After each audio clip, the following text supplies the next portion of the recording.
Hello, everyone. I'm Captain Logan, and look, it's Austin the Day Ghost. How's it going? It's time for part 3 of our watch through of the 2003 Ninja Turtle show for the 40th anniversary of both Teenage Mutant Ninja Turtles and myself. And I'm very excited for tonight, Austin, because we're going to get our first big Shredder battle a little bit later into the evening. Very exciting. We've been building to his armor. This slow burn to the Shredder's armor. I think it's the first and only time that's ever been done, where it's like we get him without regalia, with his like open face. You see what it looks like in the first place. It's like we're treating the Shredder like we treated the Ninja Turtle, sort of like in the first movie, where we're like waiting to see him. Except you actually, it's just so ironic because you actually know what he looks like, but what you're waiting to find out is what the concealment looks like. Well, didn't we see the armor in the first episode? Yeah, but he hasn't worn it yet. Yeah. So you're right. We do know what it looks like, but like I said, it's kind of different when it's moving, because it looks sort of like a mech suit when he's outside of it. When he puts it on, it's awesome. That's true. Yeah. I wonder if this inspired that Iron Man show with the Mandarin, because that does like a. I don't even know if they fully get to the Mandarin by the end of that show, because like so much of it's like he doesn't start with the rings and he's picking them up as the show goes on. Oh, that's cool. Robert says Ninja Turtles 2014 also makes you wait for the armor. Well, that's true. Oh, okay. For a second, I thought he meant the 2012 show, and no, he means the movie. He means the crappy movie. Oh, and that's true. It does sort of make you wait for the armor.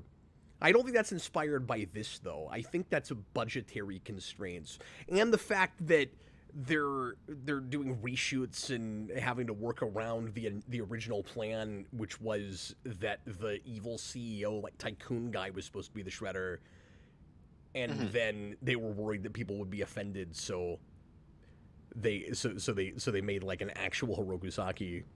Yeah, William Fichtner was supposed to be the Shredder. Yeah, exactly. And then he was replaced with Man in the Shadows. Well, guys, thanks a lot for joining us again. I've been thoroughly enjoying these. I've been trying to do these as often as possible. And we're not doing anything else tonight, so we're going to do at least 4 episodes. And we're going to probably end tonight on that aforementioned Shredder 2-parter. We're starting with the 8th episode of Season 1, which is called Fallen Angel. And I don't remember a ton about this, except that the Fallen Angel in question is a girl named Angel who is in the Purple Dragons and has a friendship with Casey. But that's all I remember about this. Okay, so this isn't a Whedon crossover? No, it is. Okay, it is that's not. Good. Yeah, well, and they're not in Los Angeles. So if they made it a Whedon crossover, Angel would have to somehow get all the way to New York without burning up in the sunlight. Like, I don't know if you ever thought about that, but vampires have a really tough time like traveling at all, like going anywhere. Of course, I've thought about that. That's a big part of Dracula. I guess it is. Yeah. See, the thing is, I'm not a big vampire guy outside of Buffy, so I haven't thought about that a ton. Yeah, it's a whole thing. I guess it makes sense. But with that, it's just that part into that's just coffins, right? Year. Yeah, but I mean, you still gotta like have them travel like in a certain way. Like Dracula's gotta be put into the bottom of the ship, and he's like picking off the crew one by one. Yeah, I'm trying to remember. Because Angel Season 5 has a thing where Angel, like, I can't remember if he leaves I think he leaves the country. I can't remember if he goes to Rome or where exactly he goes, but I don't know if he gets, like, in the back of a cargo plane or something. But, like, that's what I would figure you'd do, right? Like, in modern day, is you just, like, stick a vampire where there's no sunlight in the back of a plane or something. See, my mind went to you know those buses where like they have the cargo area for luggage. Yeah, it's like you put the coffin in there, and it's like a really long bus drive. So like it would when take forever. Nighttime, it starts picking off the passengers. But on the plus side, you'd miss whatever the really crappy like in-bus movie was. Yeah, but he'd also have to hear it from the cargo area, so he's just sitting in his coffin and he can hear Grease playing from the other room. Yeah, or Biodome with Pauly Shore. Exactly. Anyway, well, Beautiful. let's go ahead and get into this. Once again, if you're just joining us, if you haven't been watching these, Austin was not familiar with the show before we started doing this. I had not seen an episode, so he's watching it for the first time. This is a full-on reaction stream for Austin, and I'm hit and miss with this show. I know some of it, and a lot of the later stuff I haven't watched, and I've never. Most of this I've not seen more than one or two times, so I'm not. I don't know. Like, I want to think of myself as a big fan of the show, but I haven't watched it a ton. I've always been spotty with animation in general, Austin. Like, I don't know why that is, but like when animated shows are on, I just don't tend to watch them. I tend to see them later. Yeah. Well, and this is also like out of like your period of watching cartoons like as a kid, so that also makes sense. It does and it doesn't, because like right at the year after this in '04, I think it was '04, I was religiously watching Power Rangers Dino Thunder. Like, there's no reason I couldn't have been following the show. Yeah, fair enough. I'm always kicking myself about that, and also I'm like that with we'll get into the show here in a second. I'm also like this with the Timverse with the DCAU. It's like, I don't know why I wasn't watching the latter years of Justice League Unlimited. Like, I had friends that were making a big deal out of, to me, like how serialized and like epic and complex and character driven it got, and that goes all the way to like '05, '06. I could have been watching that in college. Yeah, I always forget it goes on that late. I always assume like it's over by the time Teen Titans is on, but it's not. Justice League is a full 5 seasons all told. Yeah. Because Unlimited gets 3, if I'm not mistaken. Oh, okay, I thought there were 2 each, but I also I thought thought they that started too, but then I earlier. looked at it at one point not too long ago. I was like, oh, really? Did Unlimited? I think Unlimited had 3. Somebody will correct me. But yeah, I think it gets 3, and I think that last season is like kind of one story from start to finish. That's what I've heard. Yeah. I want to do streams like this for those in chronological order at some point. That's the thing I've kicked around forever. And these have been doing really well, and I know there's probably more interest in that. So that expect that at some point on the horizon. I think that could absolutely. Well, we've been talking about doing an MTV Spider-Man one for a while too. MTV Spider-Man, and also people have begged me forever to do Spectacular, which just got yanked off Disney Plus again. Oh, did it really? Yeah, unceremoniously. Nobody knows why that happened. Damn Sony. Oh, Sony. All right, folks, let's go ahead and get into this. It's Fallen Angel. Make sure you're watching the right episode, Season 1, Episode 8. We're watching this on Paramount Plus, or at least I am. I assume that's how Austin's watching it, too. Yeah, I'm on Paramount Plus. I need to finally order the DVDs for this just so that I don't have to worry about Paramount Plus issues. Which I haven't had any so far with this show. But when Brandon and I started doing our new Trek show over on Patreon, quick plug for that, patreon.com/Keithvolution. If you want to watch Austin or Brandon and I rip our hair out trying to get through Star Trek Discovery, come hang out with us over there. But the first episode of that, it broke down on me right in the middle. Yeah, I've never had any issues because I have Paramount Plus through Amazon, so it's just Amazon's player. Yeah. I wish I could do it that way. I think I have them separate and I don't know how to combine them. You just gotta cancel your Paramount and then go into Amazon and find it through there. Like search up Paramount. Well, I feel dumb. I should have tried that. I should have done that already. Well, I used to do that with Shudder. Like Shudder, I had separately, and then I was like, I never use this app, but like if it's in Amazon, like I'll just see it with all the Amazon stuff, and I'll use it more. Oh, okay. This is why I always had that discrepancy about how long Justice League was. Robert just broke this down for me. He says Unlimited was 3 seasons, but they were shorter than the 2 seasons of the original Justice League show. So it technically has less episodes total than those first 2 seasons. Oh, okay. So those are probably like 13 episodes, I'm guessing, like the half seasons. Yeah. Which I knew about for at least that 3rd season. I didn't know the first 2 were that short, but I knew 3rd season had to have been because, like I said, it watches like a miniseries. Yeah, for sure. What I remember of it anyway. Okay, let's get into this. Here we go. Everybody, please press play right now.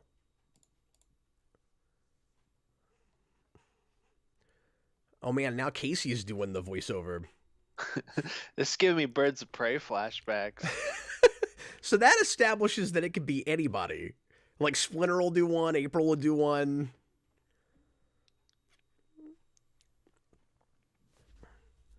Hopefully Shredder.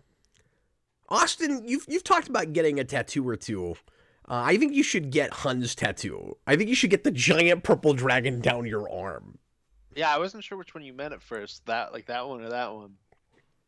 That's true. He's got two, and only two that are visible. It's always possible he's got like a giant back tattoo. You don't know.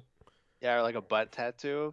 Absolutely. But I feel like it would have to be like a Mortal Kombat dragon as opposed to like that one. Austin, it's kind of close enough. Do you see what we have here? What's that? It appears that we might have our obligatory Underground Fight Club episode. That's true. And it's a cage match. Nobody told me it was going to be a cage match. We're in Thunderdome now, folks. They've got him for Hun's got him for 3 minutes of playtime. I really like the setup there, where they've got what looks like this just random Punk hanging upside down, and then Hun has to put Casey's mask on his face so that everybody recognizes him and wants to beat him up. Well, I like that was great. Starts off like upside down crucified in a cage, and people are just watching him, waiting for the show to start. I'm telling you, and I know we made this point, and it'll be hard not to repeat ourselves some, but like this show is nuts for Saturday morning. Yeah, for sure. This is how long it goes. This is great. Oh, everybody in the comments was already doing the I didn't sign up for a cage match thing. Oh, yeah. Hello, Hayden Spring. Lucas Green, please lock the cage doors at this time. You have that one guy that's like, the cage! when it comes down. Love that guy. Please lock the cage doors at this time. I think the pink bandages up and down are a little much on Angel that one here. Guy's got like the 80s cartoon Shredder thing. It's just not with the blades. Yeah, and are we gonna get a thug here and there that kind of look like human Bebop and Rocksteady? I think they do that, maybe. Oh, yeah? Where it's kind of an homage where they sort of look like them. Yeah. Okay. Boy, you really don't get more 90s than this guy. I realize this is 03, but God, I love it every time they're in silhouette like this.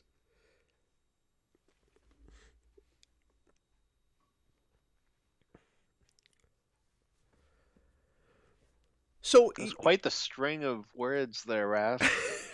Yeah, did you practice that in the mirror? Yeah. I like there was like a pause between each word, like he was thinking about it. So Austin and I had a lot of fun with the last few episodes, but we didn't think they were as good as the ones we opened with.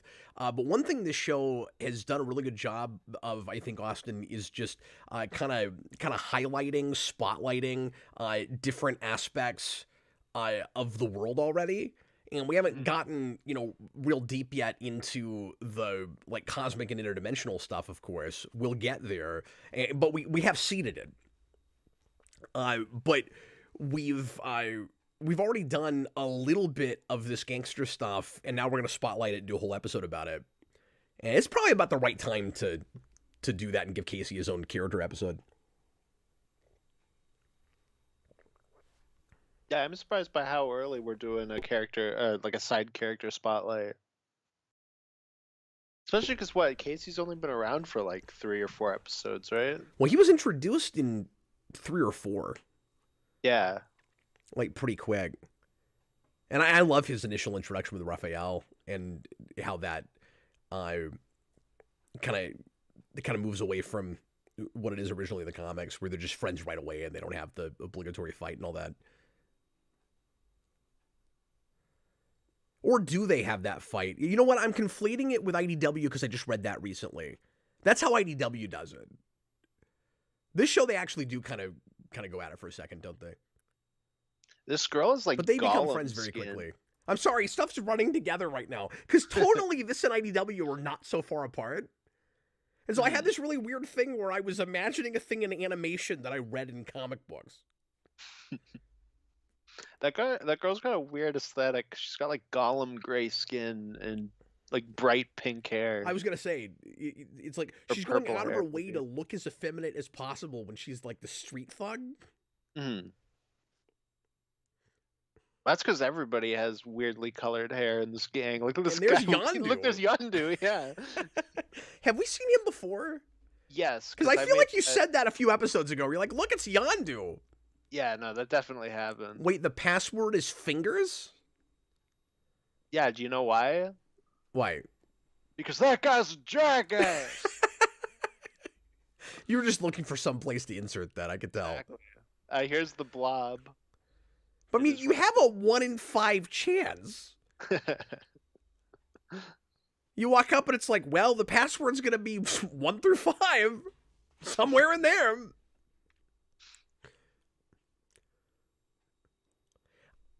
Tell me if you agree with this. I think the voice director with the show is possibly struggling a little bit with just how cartoony there's Cyclops. they want some of these voices to be. Yeah, I can see that. Especially accents. Well, and that just makes it X-Men, which is fine. But like this announcer is real over the top. A purple dragon Flashes. Angel. Watch out, everybody! She's a vampire. Robert, get your turtle lore straight, Gab. Yeah, that's the problem with looking at too many of adaptations at one time.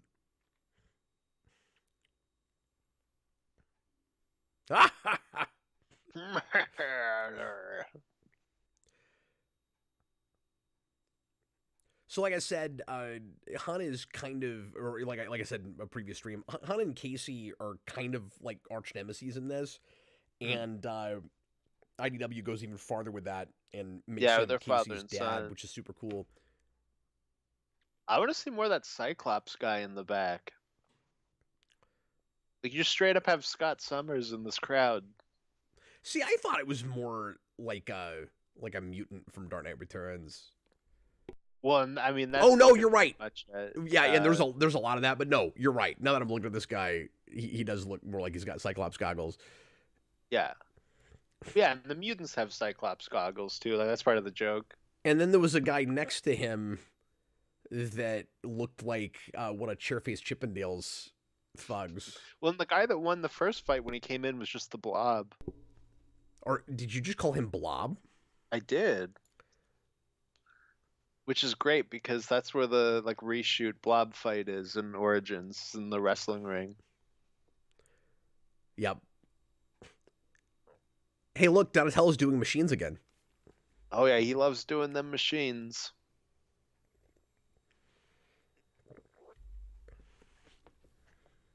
Gee, Donatello, what did you think was going to happen? Like, it's Michelangelo. He's going to be like, what does this button do? As soon as Michelangelo, I'm sure that they have enough history together with Donatello, like, building stuff, that he should know as soon as Michelangelo walks into the room, he should be terrified of what he's going to mess with. When he pressed one button on a TV remote and then it became Christine. Well, that's just Donatello's fault, really. Yeah, everybody knows you don't program a car with a Christine button.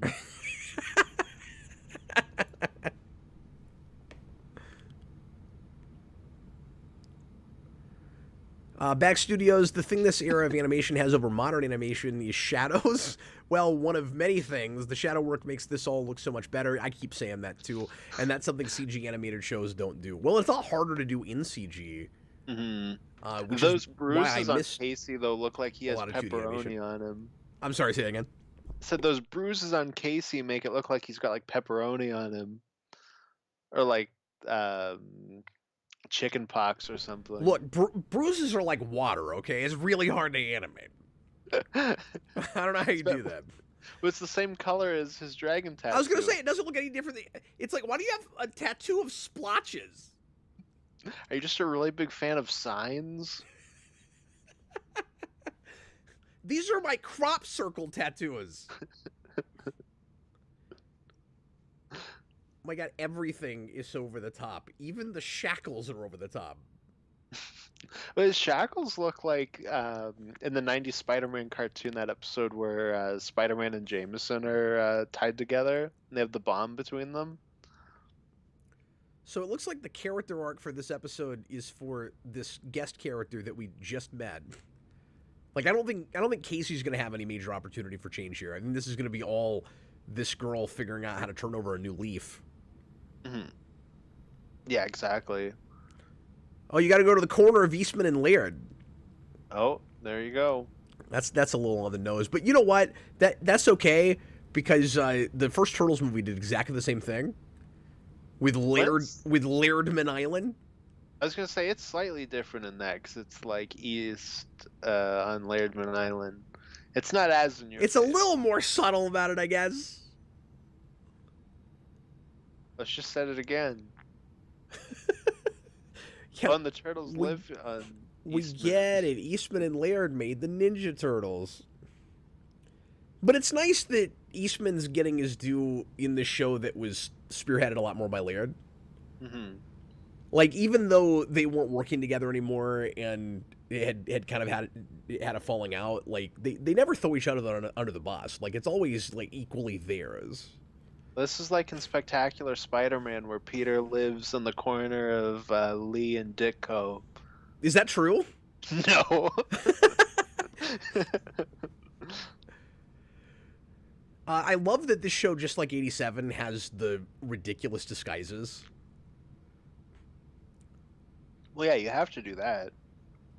I just love how ridiculous they are, and like they're as early 2000s as the disguises in the 87 show were early 90s.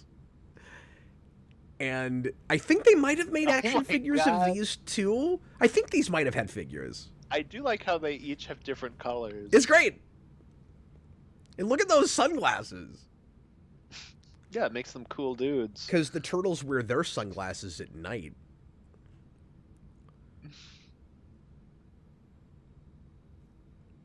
Good one, Mike. They look like Franklin characters like that. Like if you modernized Franklin and he lived in like a cool area. So good. Hey, it's Franklin coming to kick your ass.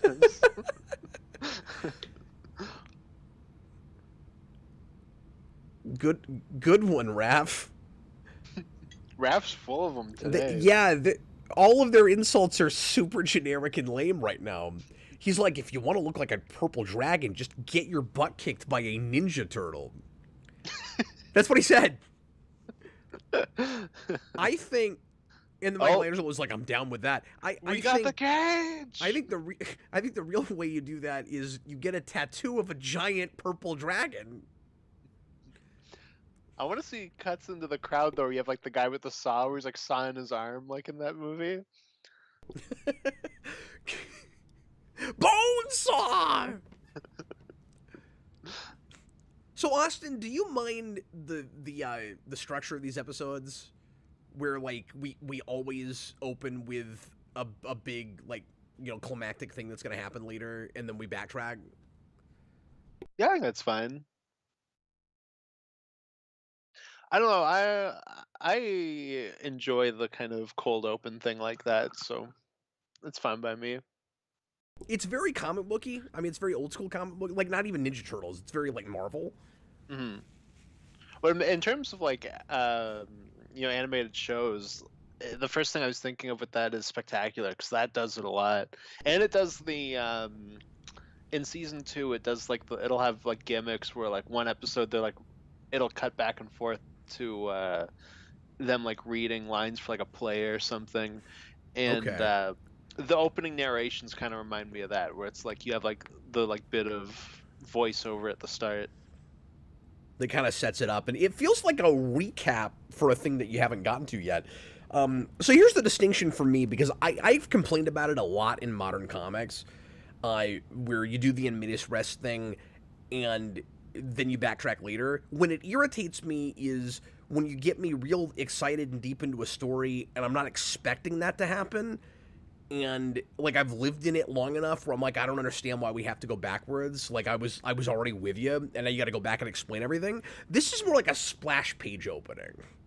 Yeah. It's no, for me, it's 25, 30 seconds at most every time. It's not like 9 pages of comic story before you backtrack. That's when I don't like it. Mm-hmm. No, and I find for me, because I do it a lot when writing, but it's always like the beginning of a story. So like if you're doing like an ongoing, it's like the first issue will do that to kind of get out some of the exposition in like a less clunky way. Yeah, don't do it every time. Yeah, exactly. In a, like you said, in an ongoing comic run. But with this it's okay because A, it's like a splash page, and B, it's the format. Like they built a format around it. Yeah, it's the formula. But anyway, we just talked over a okay action scene. Yeah, I was really excited to see Yondu fight the turtles, but he didn't even whip out his arrow. Yeah, well, we've been praising the action in this show a lot, and that was fine. I was super impressed with that scene. Oh, that smile he had was real weird. And I couldn't decide if he was sweating or tearing up there when he got his baseball bat back. He made like a Charlie Brown smile, where he's like, how Charlie Brown has that like depressed smile he does? He did that. What is this fight on Raphael's end? Okay, so wait, was that the Yondu guy just fighting him from off screen? I don't know. Yeah, these faces, they look like tick thugs. They're hilarious. And because so many of them look like chair-faced thugs, that means that they also look like gangsters from Dick Tracy.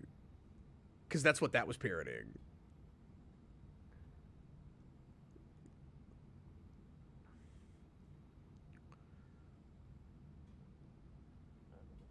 So like I said, this is a side of this world that we need to explore, but I was getting a little bit bored with it.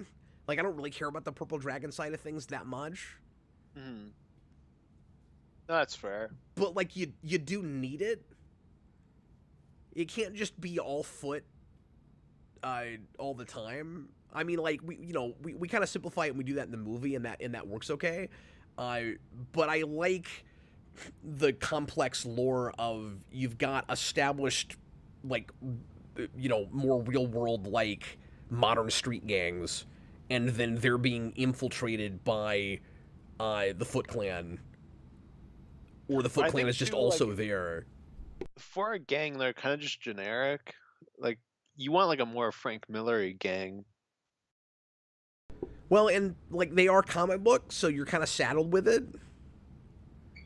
Yeah, but I mean, I feel like you could make them more interesting even just based off that. You just mean the individual characters? Yeah. That's fair. They're just kind of there. Like, they're fine. They're not really bad or good. Yep, agreed. I'm with you. I like Hun. Like, I don't love Hun, but he doesn't feel generic. He does feel like, an original, memorable, at least kind of looking guy. He's just kind of like your typical muscle. He's your heavy. Well, and I guess he gets kind of more interesting later and more over the top comic booky. Because I think like he loses an eye, maybe, I forget. There's a lot of that in the show. It reminds me of like Jaws. Jaws, Bond, if the shark movie. Jaws, if he was in the Karate Kid. And didn't have Kanye West metal teeth. Cause he's got like the crease hair from Karate Kid. Oh, okay, yeah. He looks like Kreese.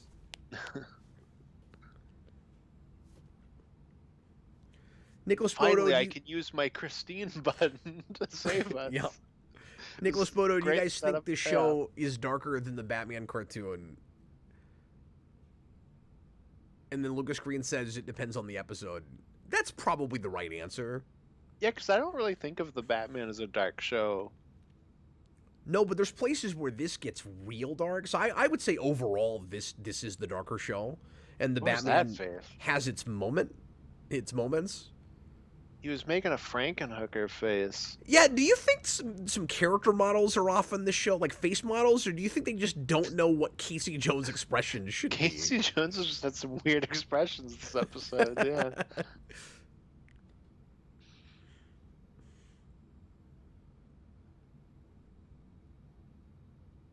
Oh, that's Angel's grandma.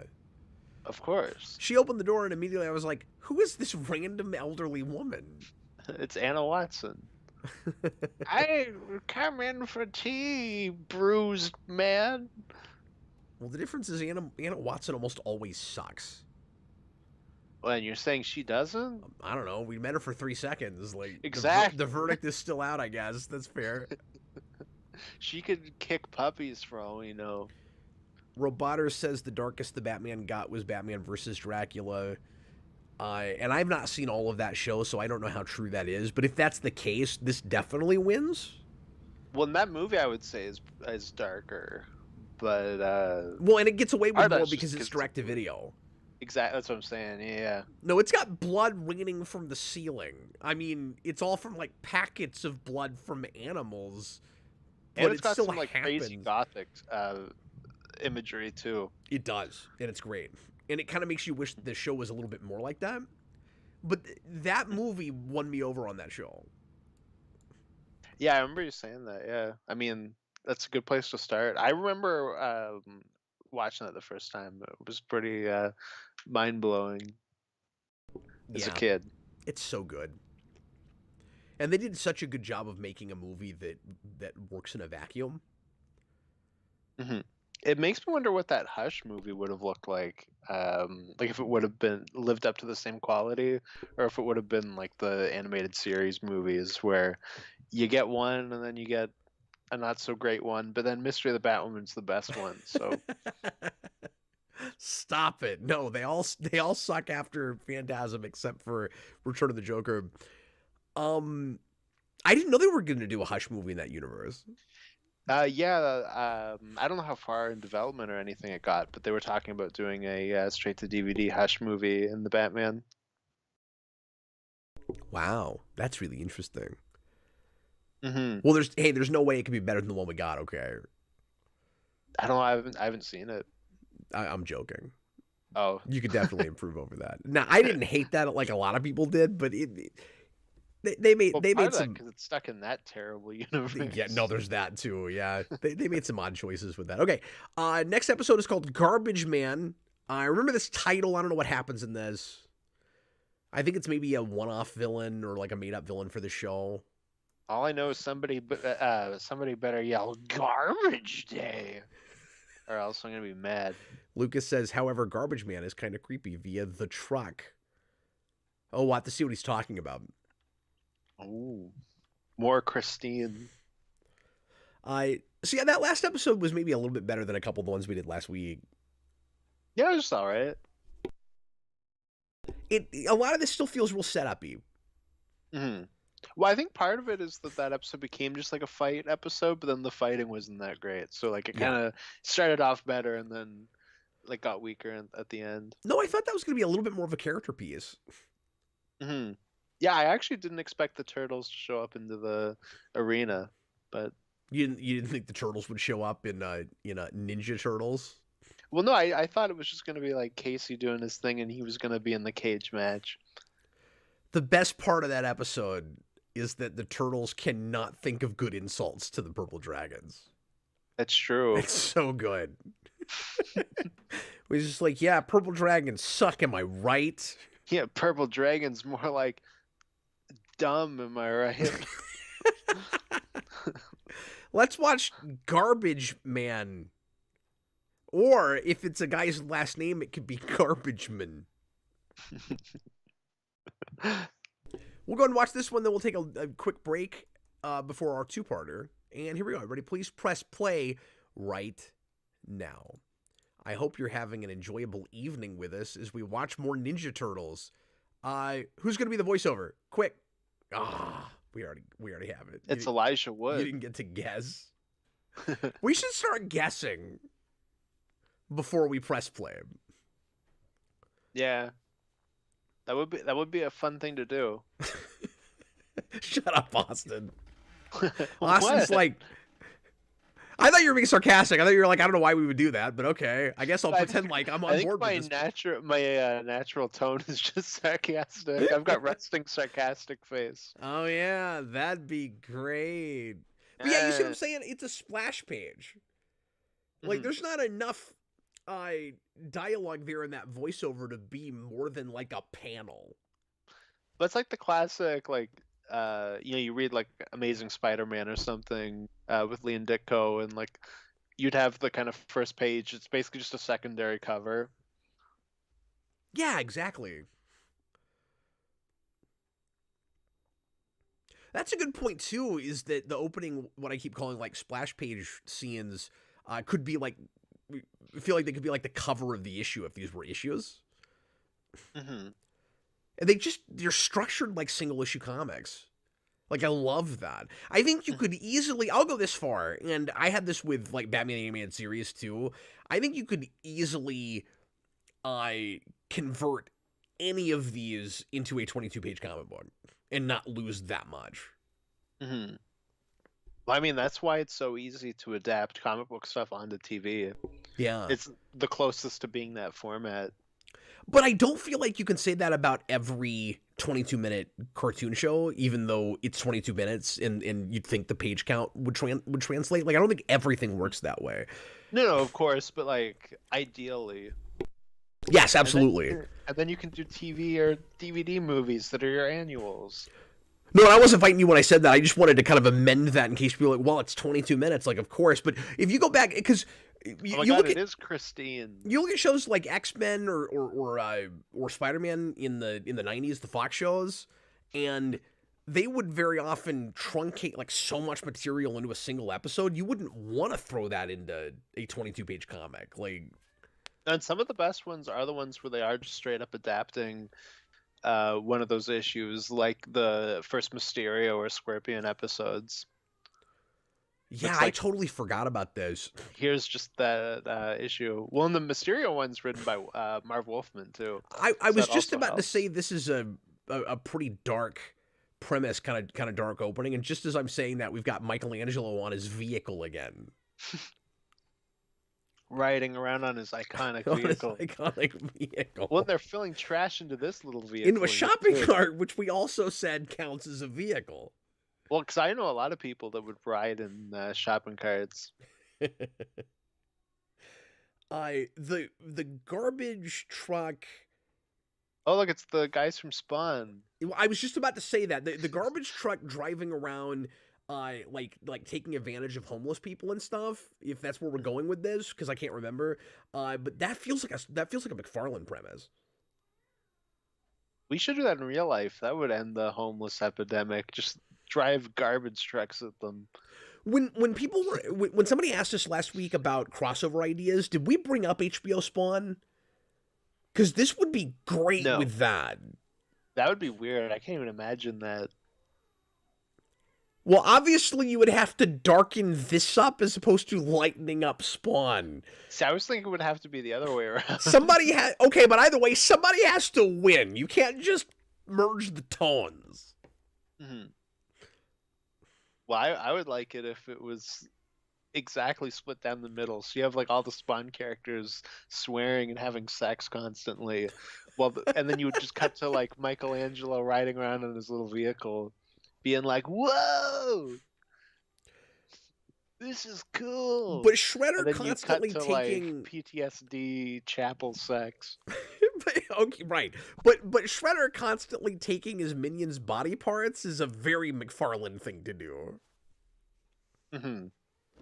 That is true.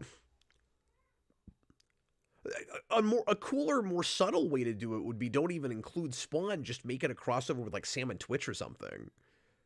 Or have Shredder hanging out with the Violator. Yeah, sure. Look, I'm taking this idea somewhat seriously. I think you could do it. Austin could just go to HE double hockey sticks. I'm already there, Cap. I'm already there. Roboters 100. Keith David is Spawn driving a garbage truck. I cannot get away from Keith David right now, and I mean, like, I'm not complaining because I love Keith David, but I'm gonna try to meet him at Planet Comic Con in a couple months, and ever since I found out he was going there, he just keeps showing up in everything. Austin, I found out that he's in some early Mr. Rogers episodes. Which will not I heard about that, actually not early, but I mean early for him. This is like the early 80s. And then I was watching that a couple years old now Catwoman Hunted animated movie, which we're gonna try to review on Friday. And he's in that. Oh really? Yeah, he just keeps showing up and stuff that I happen to be looking at. Who is he in that? Oh, he is that gangster guy named Whale. Oh, the Whale. Okay. Yeah, I thought Whale was just his last name. Is that actually a villain named the Whale? Yeah. Isn't there like an obscure whale-based villain? Or no, I'm thinking of Orca. I'm mixing Orca and Great White Shark. No, I just can't remember his first name, but he's just a guy whose last name is Whale.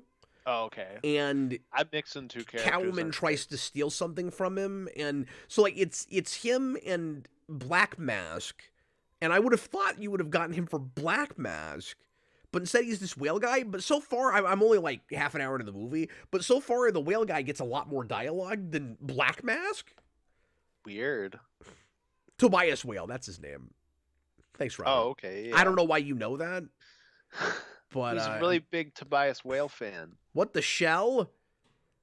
And naturally, their helmets are their colors. Of course. And naturally, they're wearing helmets. Because we got to make sure they weren't before, but now they are. Oh, were they not? Maybe somebody complained. I'm sure that's what happened. When that big vehicle episode we talked about, no one was wearing helmets. In a weird way, this feels like a follow-up to that already. Mm-hmm. Except it's not as silly.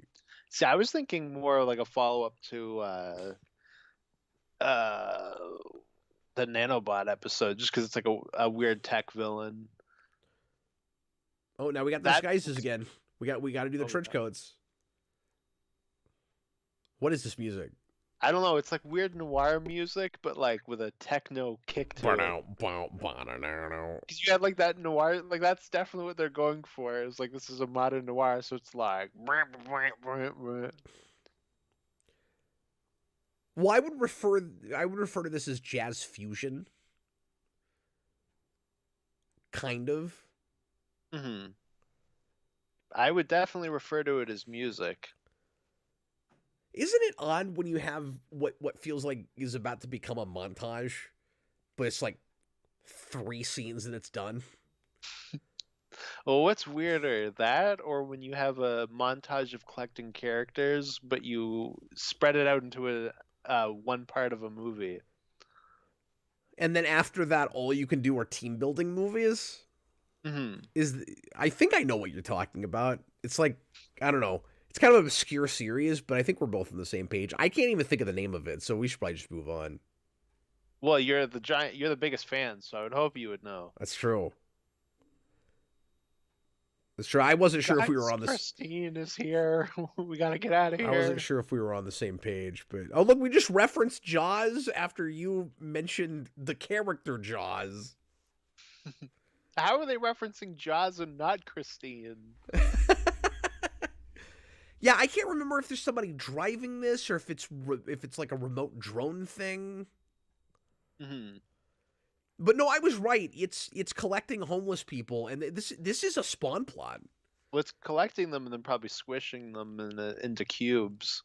It's a straight up Spawn plot. I mean, it would be darker and more violent, of course, if it was Spawn. When the back opened and there was the gun, for a second when it was opening, I was really hoping it would have a cannon that launched homeless people. I think it's also fun to have a vehicle like this for the turtle van to go up against. Oh yeah, like this is kind of like the turtle van spotlight. I thought you were going to say the turtle van's arch nemesis. Well, I mean that too.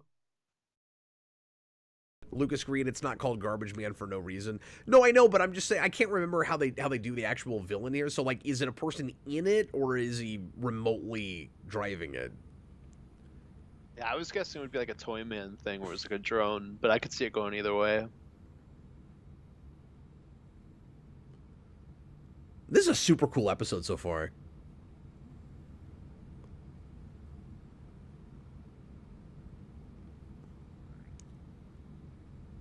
You know, I keep saying it's like a Spawn premise, but it does feel kind of uniquely Ninja Turtles, just because like it's a giant truck,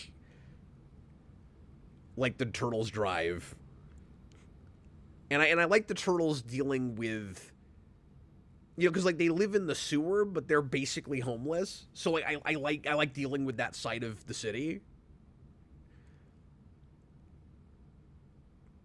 In Turtles, yeah, for sure. Like they would care more about the outcasts and the downtrodden and people that society doesn't pay attention to more than the average person. And yeah, no, that's like true. and like Spawn, those are the only people that they can, you know, go right up to and talk to without being worried so much about reprisal and about people finding out about them.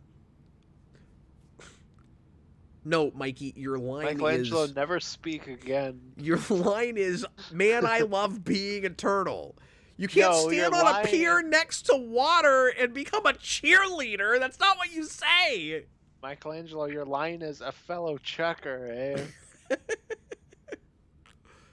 No, we've done that shot a few times now. We're either in or right next to water, and I'm just waiting for one of the turtles to say, I've said it before and I'll say it again. Man, I love being a turtle. Oh yeah, I like it that they're just that bored because they keep saying it over and over. Just, I love being a turtle, guys. That's how you would say it. It's really great. Well, I that's get to your have, like, a response. shell and That's stuff. your response when you think I have good ideas. What does it sound like when you hate my ideas? Probably something similar. Exactly the Did same. he animate this little garbage can pouring on this mountain? Okay, Michelangelo needs to stop saying jokes in this episode. What is with them and their jokes the last two episodes? They've been really crappy. Yeah. Been all over the place. A little too Raph. Oh, well, I guess he acknowledged that their lines suck. That makes it all okay. It does make it all. Oh no, I'm getting flashbacks to that super hard NES level with the electricity in the water. Well, that's exactly what I was thinking of. And then they had that weird shot of Michelangelo swimming backwards, and it just looked like they animated him on one of those exercise bikes, but just put his model in the water. Did you notice how the water just disappears off them? Oh, of course. That's just how water works. I really hope that they're turning homeless people into orange goo. We've got a episode. Yeah, I don't remember the reveal in this episode, but you know, this being as violent as this can get, you know, being a cartoon show, those homeless people are not all dead. They're doing something to them. Mm-hmm. I was thinking of like the Eternal Youth Spa, where they're turning into like trees or whatever. But now were they using them for slave labor? Possibly. It could be like that animated series episode where they're also kidnapping the homeless in that episode, where Bruce gets taken to the camp. That's run I hate that episode. By Boss Biggest, the greatest villain of all time. Well, and I guess they kind of showed their hand already because they showed this in a back-off shot at the beginning, but it was so fast, I don't even remember if we saw the homeless people in the shot or if it was just that back-off shot. Mm-hmm. Oh my god, they're electrocuting the homeless people. Yeah, they're like a weird mix of like AIM and Ratcatcher. I never thought anybody would put those two things together in a sentence. I know, right? We have an ominous sounding new viewer in the comments that I don't recognize. Guillotine or Guillotine. Oh, that's my friend Cody. Take your pick. Oh, okay, cool. He says, which of the four turtles are your favorite and least favorite? So as a kid, it was always Raphael was the best. I think as an adult, weirdly, despite being not very funny most of the time, it's probably Michelangelo. Michelangelo just completely redeemed himself for the last 2 episodes. I missed that. He goes, "That is the most disgusting thing I have ever seen." I mean, he's not wrong. Well, it was perfect. I didn't know the villain of this episode was Boogie 2988.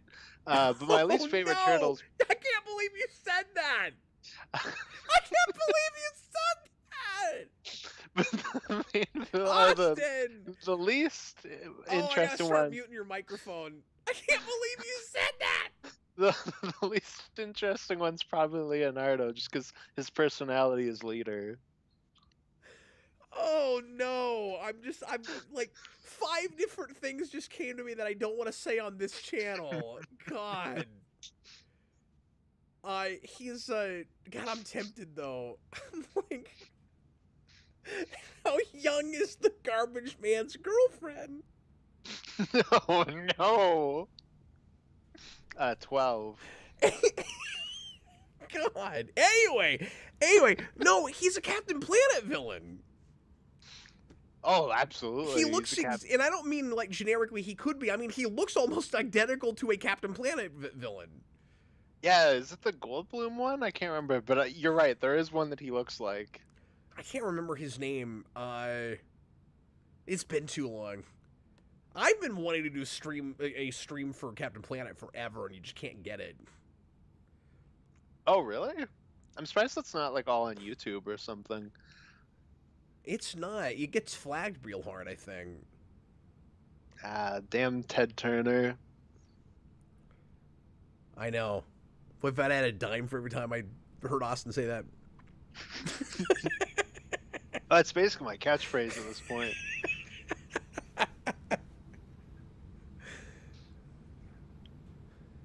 You know, Austin, I didn't know when we first started working together 3 years ago that the most fun I would ever have with you would be watching 03 Ninja Turtles.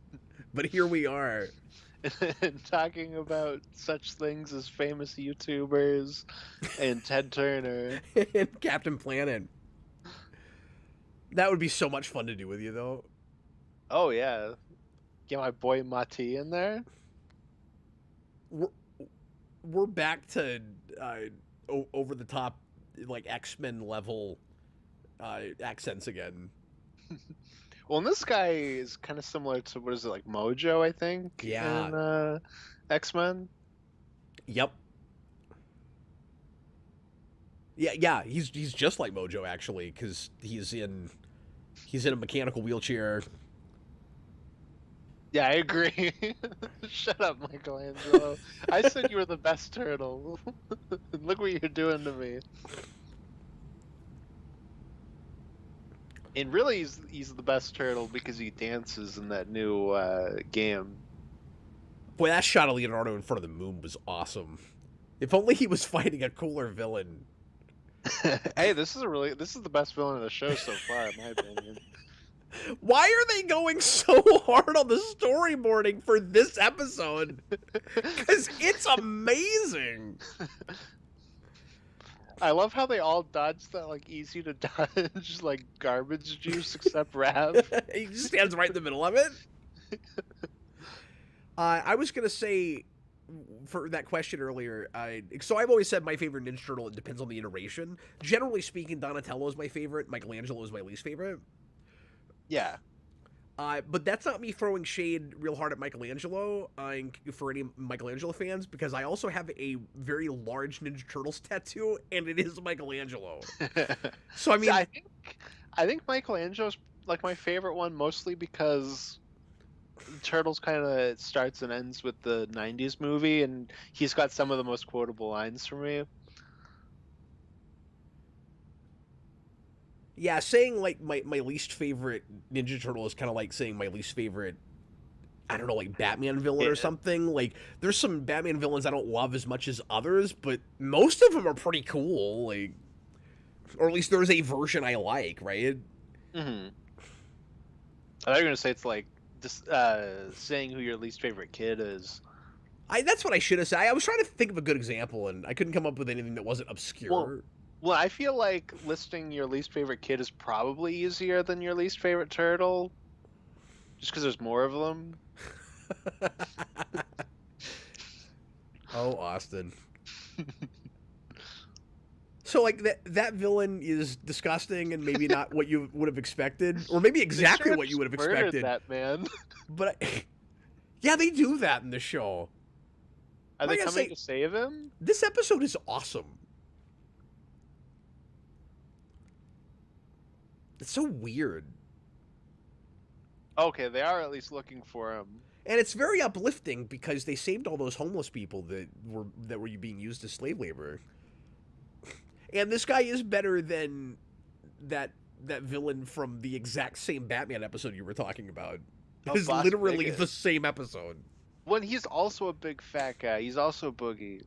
And he just like eats like turkey legs the entire Somehow episode. And I he's find like, him more disgusting than this guy. I can't even explain that.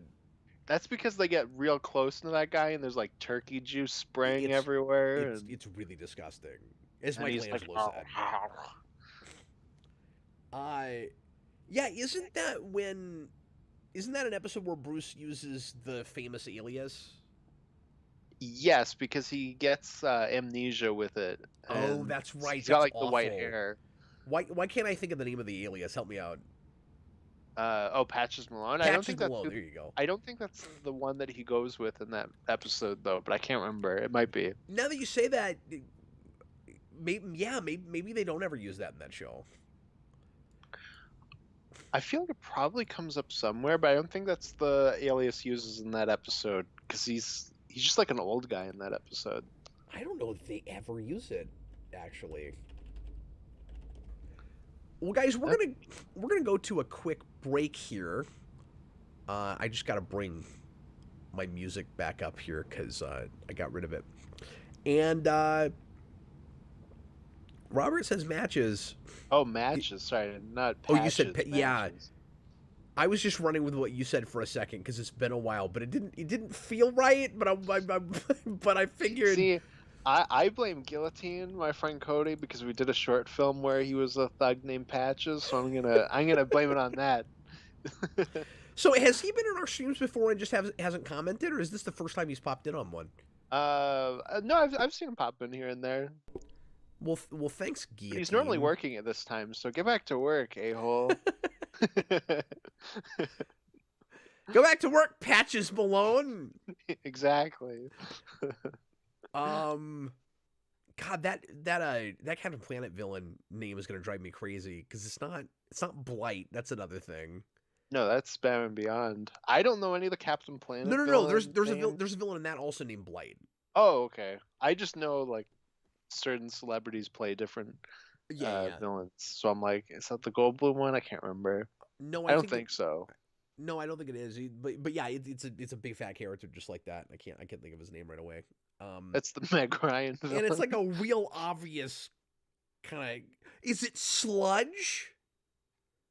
Maybe. I think it might be Sludge. That sounds like a fat guy. That guy in that episode might be named Sludge. I'm going off of like 25-year-old memory right now. Hmm. Yeah, Dr. Blight is the female villain name, and she's got. I think that's the only chick villain they have, and she's got like. Oh, so that's Meg Ryan. Yeah, she's got long hair, always covering one eye. I remember that. Yeah, it's Dr. Blight, Cap. She didn't work full time at Evil Medical School just to be called Mrs. Blight. Okay, we're gonna go to a break and give us just about 3 or 4 minutes, and we'll be right back, folks. I hope you're having a good time.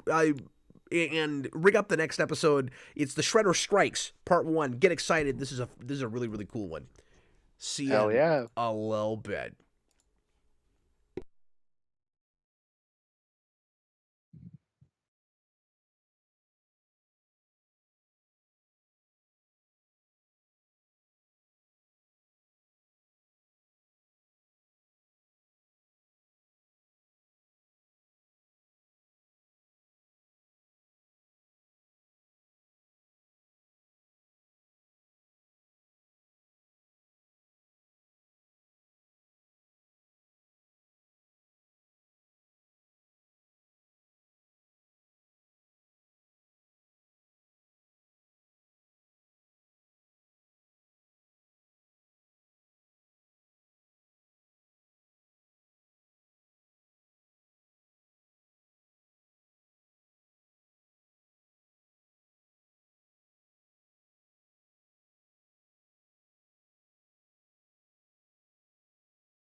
Welcome back, folks.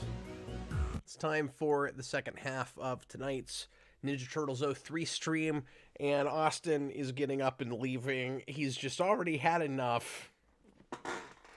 We're about to watch probably one of the best episodes of this season, and we've already lost Austin. I don't even know what's happening. Austin, what's wrong with you? What's right with me?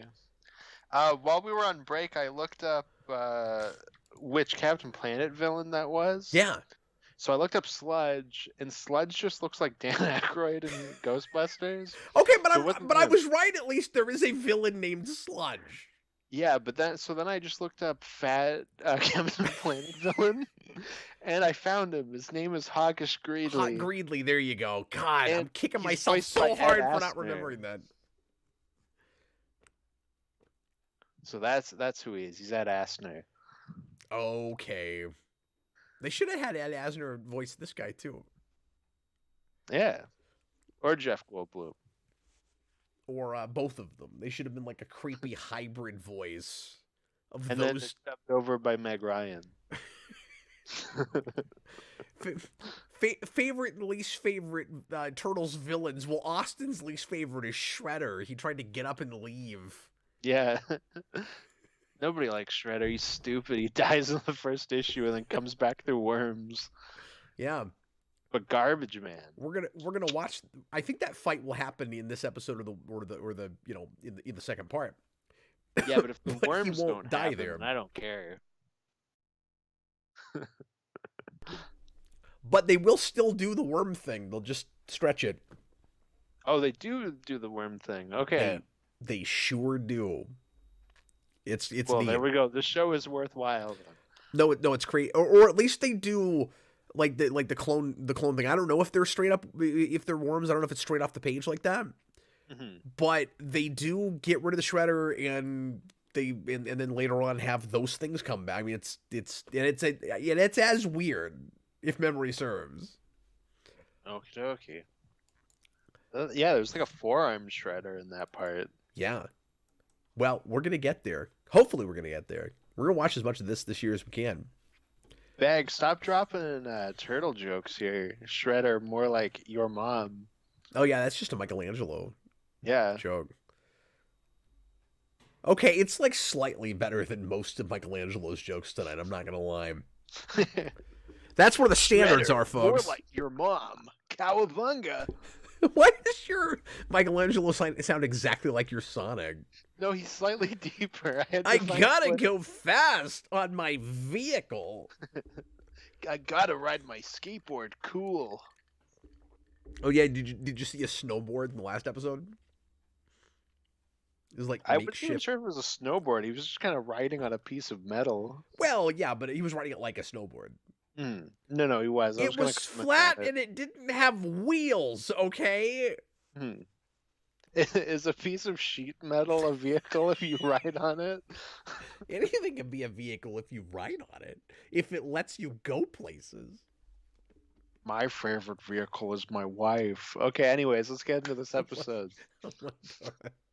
Well, it could have been worse. It could have said boogie again. Okay, let's get Or into my this. son. Man, it's already it's gone so far off the rails. Make sure that you're watching the Shredder Strikes Part 1 and ignoring at least like 30% of Austin. Everybody, please press. It's better for your health. It just is. Everybody, please press play right now. No disrespect, Austin. It's just facts. Lightning. Oh yeah, here's the rooftop. Rooftop Whoa. That's an REM reference. Oh. I don't know that one. When you're a Teenage Mutant Ninja Turtle. I love the branding in the show. They just straight up call themselves that. Oh! Do they not normally? I just always assume that they always... It's just baked in there. They'll say... Yeah, I guess it depends on the iteration. That's true. 87 does it, of course. Yeah. because that's just the branding because it's trying to get you to buy action figures. But the more serious stuff doesn't typically do that. And the joke we'll do a lot is we'll like change or invert the order. Oh, okay. So it'll be like mutant teenage turtle ninjas or something. Like we'll mix up the order. Yeah, I feel like the Bay movies do that a lot, where it's like, what are those turtle mutant ninjas? Yeah, They're they also do teenagers. the stupid, superhero movie thing where somebody else has to come up with it, and it's gotta be cutesy. You guys are Teenage Mutant Ninja Turtles. What? Say that again. Lucas Green says, "What a pointless scene, considering it's at the end." Yeah, I remember it taking us a long time to get to the roof, but they're just building that anticipation again, where we're finally gonna do stuff with him in that costume. Real eloquent, Raph. It's such an epic shot, though. Like, if this was a comic book, that would be the splash page or the cover. Are they really comparing their weapons? Yeah, because Raph was like, the best thing about being a ninja is the weapons. I was like, okay. It's not invisibility. The way that was edited made it look like Leonardo cut Raph in half.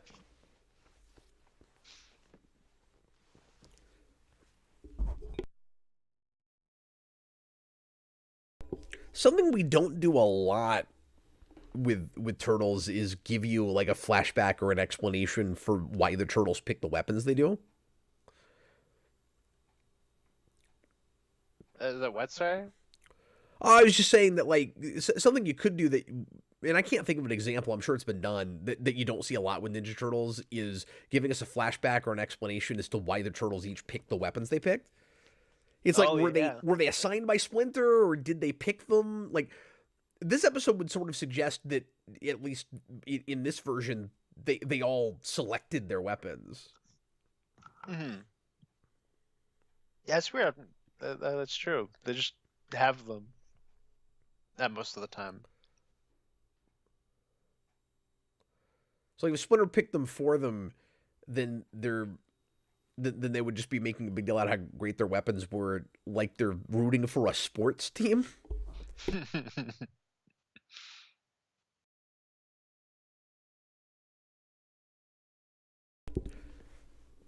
This does seem like a natural story to talk about the lesson of, it's not the weapons but the wielder when you're going up against the Shredder.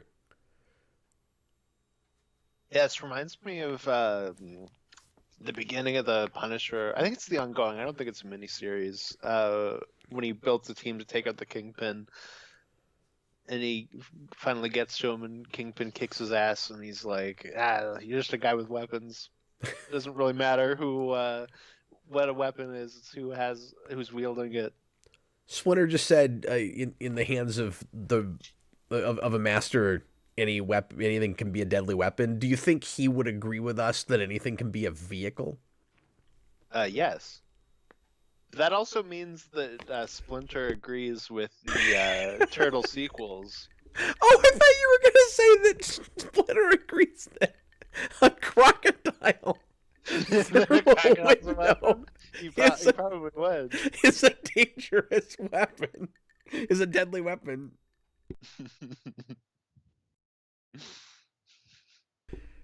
Gentlemen, we have continuity between our streams. Yeah, well, how often does that happen?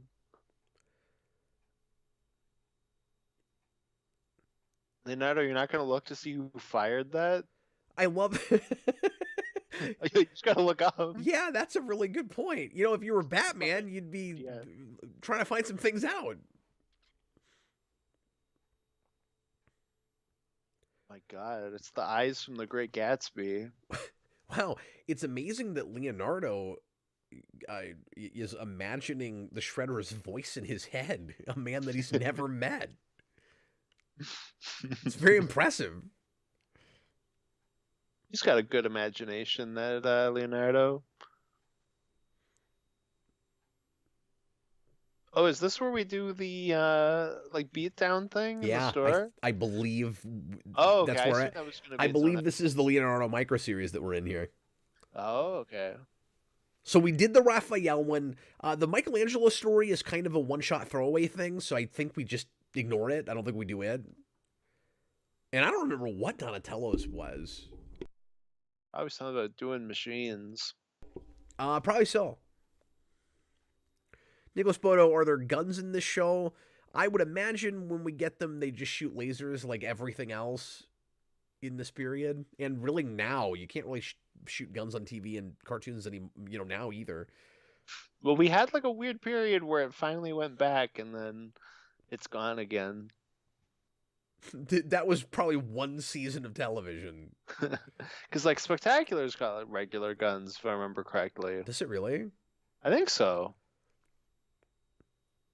It's been a while since I've watched it. But Wow, that was a neat shot, man. Like with the bandanas coming just off screen. That's great. So wait, the turtles are all just gonna watch him get beat up? Yeah, maybe we're not really straight up adapting that. I was gonna say that completely reworks that idea. If that's what we're doing now. Or maybe it happens later because that's in the comics, if memory serves, that's the setup for burning down second time around. And that's gonna happen, I think it is like the end of the season, like the big 2 or 3 parter at the end of the season. Oh, well, they do the like leaving New York thing. Do they do that episode like right before they leave New York? Yeah. Okay. Yeah, that's at the end of the season. So if they, because I thought I remember them adapting that, but again, I don't know the show super well. So yeah, it doesn't happen here. Mm-hmm. Yeah, it must be before they leave New York, because I do know that they adapt that issue. But yeah, I forgot about this whole thing where the Shredder tries to, like kind of like either seduce Leonardo to his side or like make him think that he's more altruistic than he is. I wonder if Waltz was looking at this when he did the whole tune-in arc with Leonardo in the IDW series, where he brainwashes Leonardo and makes him his lieutenant. Maybe. But if Shredder was going to seduce him to his side, he should have come in without a shirt like he did in that one fight. Yeah, that would have been a good start, I guess. Mm-hmm. Bag, that was originally a Christmas issue, wasn't it? I forgot about that. I think you're right. I haven't read that in, I don't know, 6-7 years now. I mean, isn't that just the summary of all Christmas? Except instead of ninjas beating you up, it's the world. Look, we all know that you don't like Christmas, Austin. We're all aware of that. Lucas Green gave me a "Oh come on, Austin." I don't know what that was for, but I'm sure I deserved it. The only thing to fear is fear itself, and also me, because I'm The only thing Shredder. to fear is giant turtles and homeless collecting garbage trucks. Unless you're Baxter Stockman, in which case you should fear me. Yeah.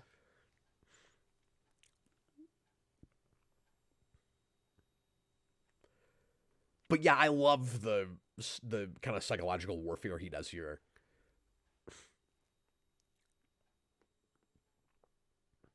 Just really screwing with his head.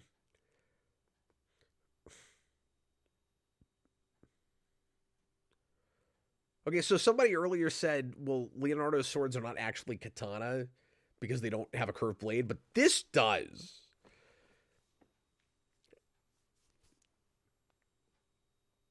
And I kind of like this idea that Leonardo is obsessed with swords and Shredder tries to seduce him with a sword. Although I don't know why Shredder would know that. That's what I was thinking. Yeah, like why does he know that? He's got the lair bugged somehow. Never trust a man who backs up into the shadows, but his legs disappear before they even go into the shadows. Dude, like I instinctively, and this isn't me saying like I'm cool. The show is always consistent about where it puts it. Instinctively, I always know where there's gonna be that sound. Like when as soon as he backs into the shadows, I'm like, okay, wait for it. You're gonna hear oh, and then we did. I like those guys' medallions. They look like Pac-Man ghosts. Yeah, they got like Mr. Frog from Smiling Friends on them. Lucas Green says Matrix. Yep. Agreed. Whoa, these guys were established a few episodes ago, and we just kind of put a pin in them where they're watching the turtles really closely, but we don't know what they are. Well, they're like the future aliens from Captain's Holiday Next Generation. Oh, that's unfortunate. So you're telling these guys are just after the Toxu Tot? Yes. Michelangelo, shut the shell up, man. Just stop talking. Michelangelo, you make me sad that I said you were the best turtle. Yeah, like that's the thing with Michelangelo is trying to find that sweet spot between he's funny, but he's also supposed to be kind of annoying to his brothers. Like it's such a fine line to walk because you have to make him not too annoying to the audience, while he's supposed to be the in some ways the least mature of them, at least humor wise. Although there's always that argument about whether Michelangelo or Raphael is mentally the least mature of them. Mm-hmm. Well, Michelangelo should be the best one because he was in that giant cartoon crossover where they fought drugs. You're referencing that now? Yeah. I had to watch that in school. That's classic. It is. Michelangelo's the one turtle that shows up for it because he's a pimp. Speaking of classic, we got a little fight between Raph and Leo here. How is that holding Raphael? It's in the wall like this much. Also, how did he get it out of the wall? Just logistically. What is happening? I don't know, but it's beautifully animated, whatever it is. They cover a multitude of sins with just my sons, this is the sword of drawing it my well. enemy. I need you to murder him. And Leonardo was right. Swords are better. Use your sword to decapitate his ass. It just occurred to me that I should have just had all four of you go around with double katana and be done with it. But everybody give me your weapons now. But we're also homeless people that live in a sewer, so these were the only ones that I could afford. I found it in the same place where I found that book where I learned everything I know about ninjutsu. Yeah, oh wait, that's the little 2014 rat version. doing kung fu.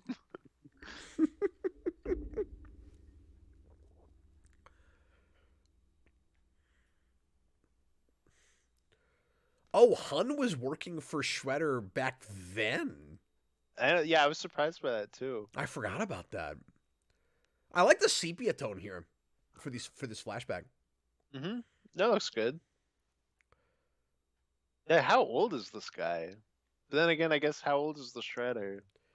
Yeah, and how old are Splinter and the Turtles? Like, this was probably only, what, like 7 or 8 years ago or something? Like 6 months ago? Well, I mean, they're supposed to be teenagers, so, like, is it actually literally 15, 16 years ago? Or are they teenagers in turtle time? Well, probably turtle time, which is why it's like 6 months ago.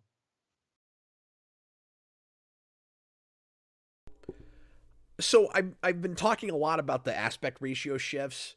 We'll get into that super chat in a minute. To look like comic panels, and I really like doing it with these flashbacks because it makes it feel a lot like the way we do like flashback stories in comics, where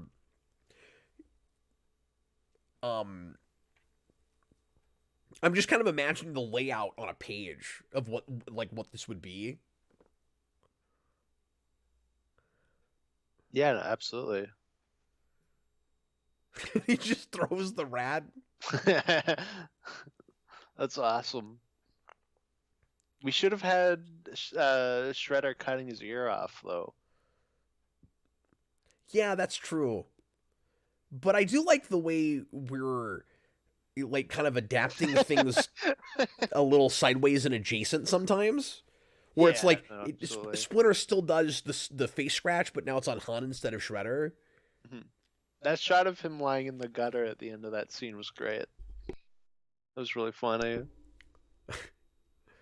Michael McAllister 499. We'll just address this real quick. He says Suicide Squad kills the Justice League. I'm sure this will come up tomorrow night on the Captain Logan show. Has me seriously depressed with how they handled the Justice League, and especially Arkham Batman. It might ruin your day if you look into it. I had just heard. I guess I won't spoil anything for anybody that's going to play that game. I heard the big thing people are complaining about with Batman. I don't care, honestly. Like I don't. That's my reaction. I Yeah. can't really get excited about that game. There's not really anything that appeals to me with that, and I don't know that I'm going to play it. And it just looks real, kind of. I know you played some of it, and you said the gameplay was all right, but like it just looks kind of mean spirited to me, and not a thing I really want to play. And I'm not really worried about like how they ruin the uh like story or continuity or whatever, or future of that universe, because like the last thing they did was not well written. So like I don't have any real investment in that world anymore moving forward. So like whatever they Mhm. do is a mulligan to me. I don't really care. Yeah, I think even if Arkham Knight was really great, from a story perspective, I still wouldn't really care. Like it was already over. I don't know. Sure, yeah, it's over, and even if they come back, like you can't. It's sort of like that whole "you can't ruin my childhood" thing. No, my main thing is I think they should have gone farther. I think they're too wishy-washy on it from Oh, what I've seen. really? They're too timid. Yeah, absolutely. Well, I don't know. I don't know enough about it, so you and I would have to have a private conversation about this. Yeah, we can talk about it afterwards, but yeah.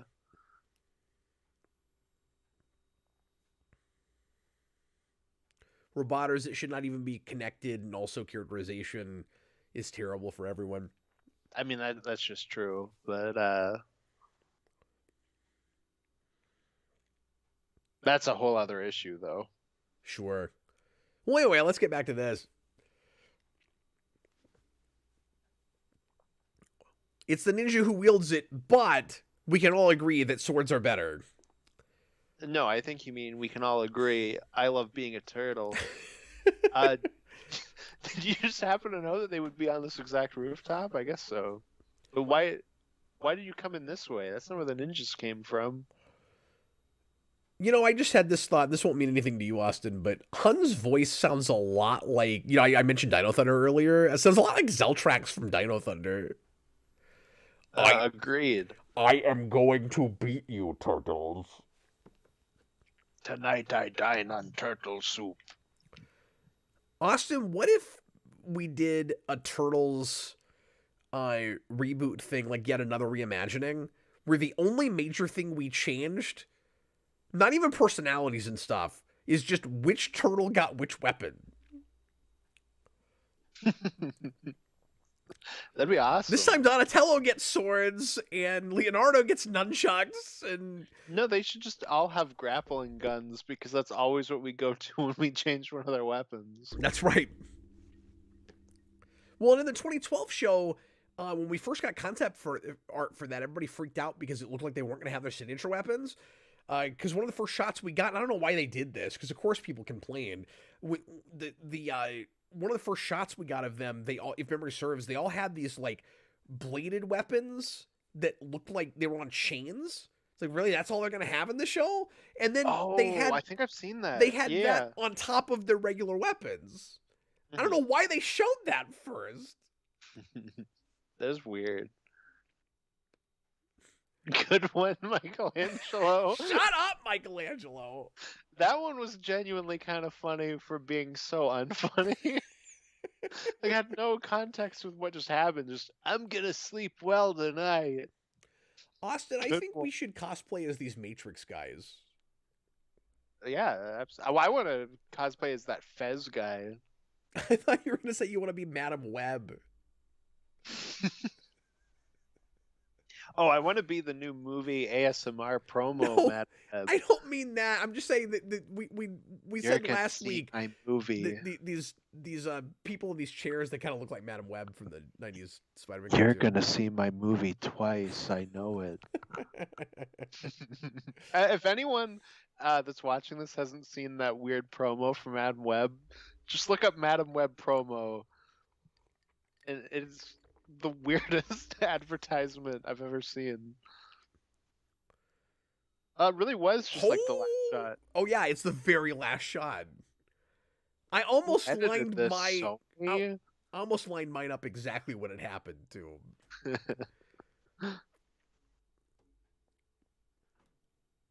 You know, it's in the rain. It's all atmospheric. It's lightning. It's wonderful.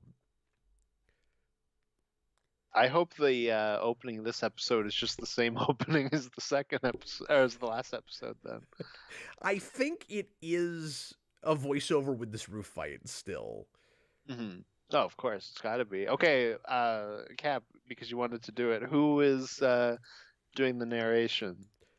Oh, I thought you were gonna say who's actually the worst Ninja Turtles villain. Yeah, everybody knows it's Shredder. So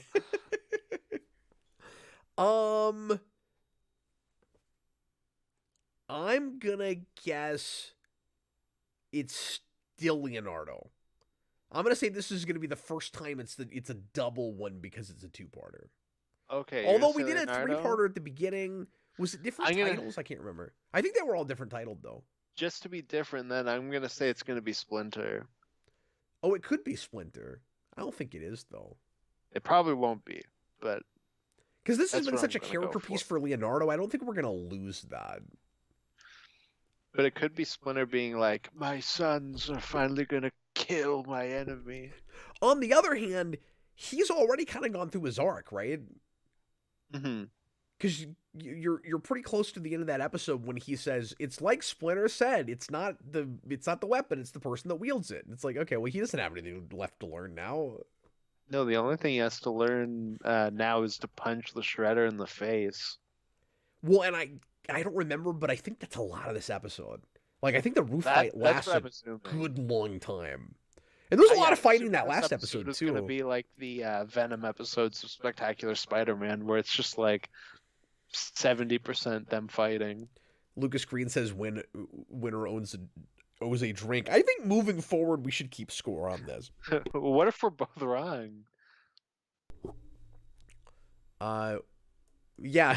Well, if it's any of the turtles, I'm more right than you.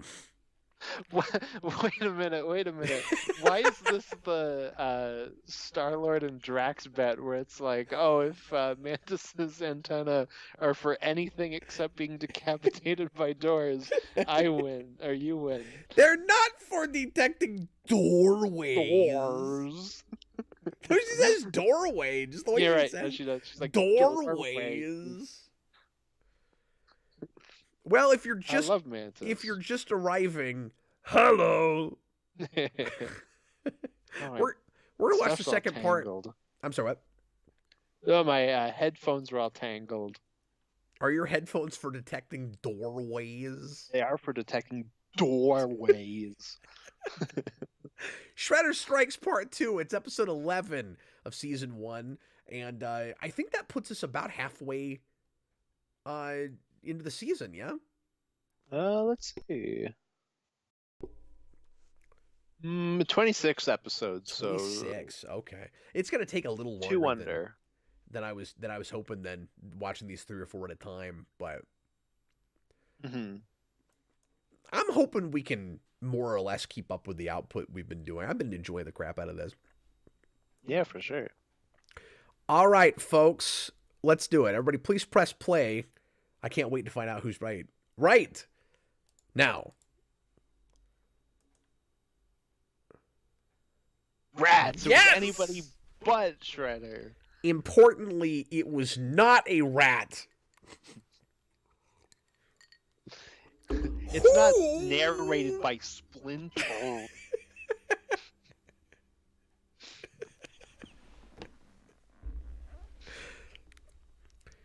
we just had to keep fighting on this roof for like 12 days. And we thought, can we go to another roof? And they said no.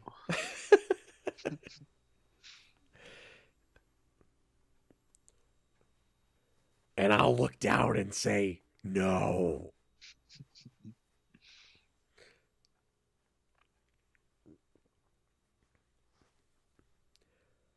Although I don't know, Shredder seems less threatening when he's got like 12 henchmen with him. Yeah, that's true.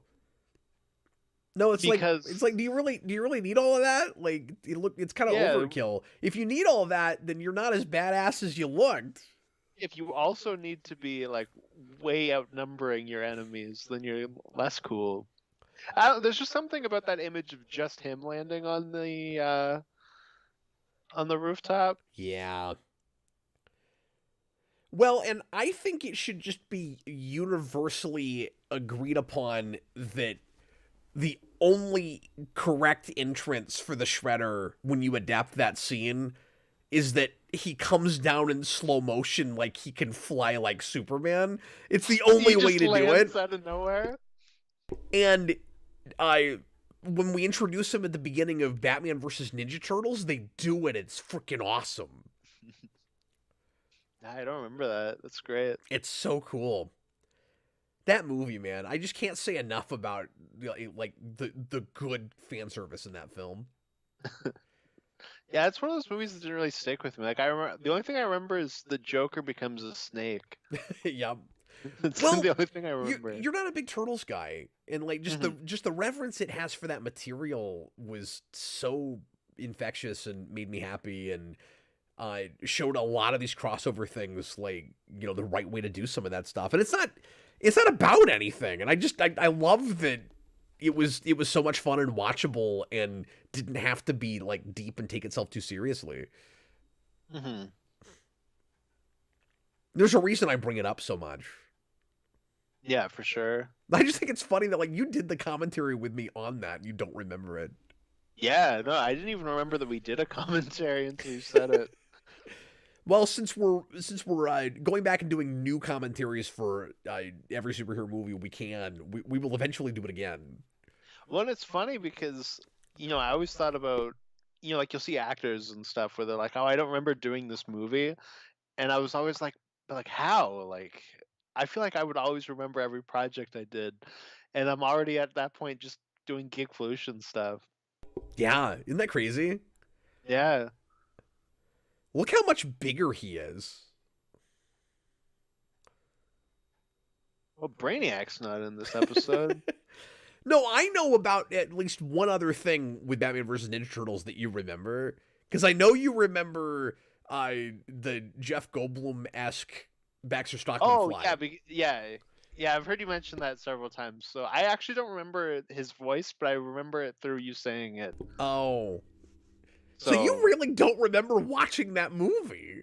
No, like I don't know what Baxter Stockman's role in that movie is or anything, or like what he looks like or sounds like. I just know that you've said that he talks like Jeff Goldblum. He has this hilarious line where he asks Shredder whether or not he's a hostage. Oh, you know what? Okay, I just had like a eureka moment. I remember one other thing, which is that when it opened, I thought we were looking at Barbara Gordon, and it was actually April O'Neil. Yeah. No, other way around. I had to think about it for a second because I was like, am I flipping it? Like, was it Barbara Gordon? No, other way around. It is Barbara Gordon. Oh, okay, yeah. So see, I didn't even remember it that well. April and Casey are nowhere to be found in that movie. That is weird.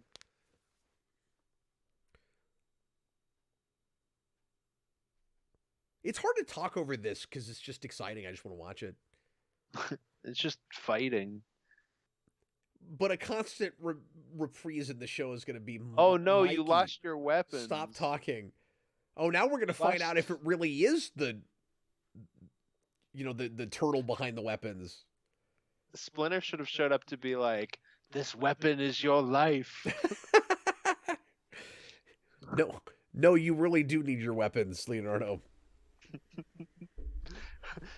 Leonardo, weapons are really important when somebody's trying to stab you. You need them. There should also be an adaptation of Ninja Turtles where all 4 turtles just carry double katana. Absolutely. Or those rope things with the How blades high on the was end. that telephone pole or the street light? It was at the top of the building.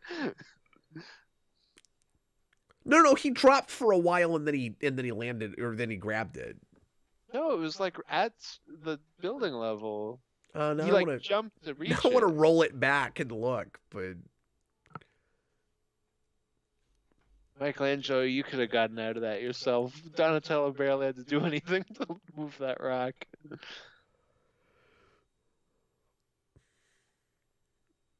Speaking of April O'Neil, she hasn't been in the show in a while. no, she's not done a whole lot yet. I feel like that's like part of the switching her origin back to being a scientist. There's less ways to get her involved in these plots. Yeah, IDW figures that out pretty readily by making her parents. If memory serves, I think her parents are involved in the mutagen or something. Oh, so it's like the Michael Bay movie? Yeah. Well, the Michael Bay movie was looking at that, I'm almost positive. You gotta keep in mind that starts in 10 or 11, so they definitely had that material to look at by then. Mm-hmm. No, I knew that comic came first. I just mean like it's because that's what that does too. Yeah, no, absolutely.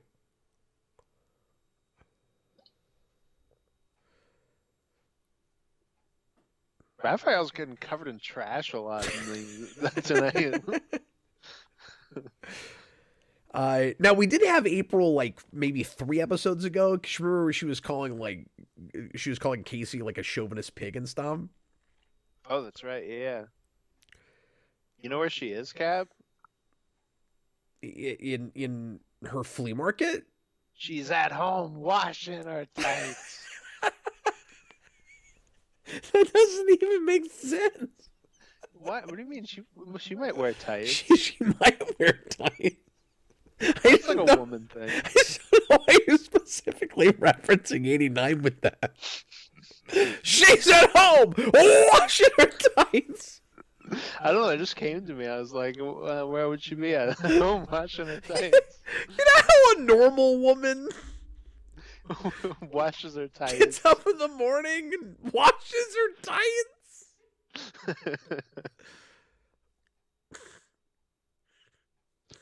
Yeah, basic womanly things. Look, there's tights. They're on a clothes dryer. We're in April's house. Is this April's house? It must be. The tights were being washed and they're drying. I'm pretty sure they just break into somebody's random house. This big brush. Who has a big brush in their bathtub? That's how you bathe. Don't you know how to bathe? You need a big Apparently brush. not. You need like a giant toothbrush. Also, why is that kid wearing pajamas out of the 1920s?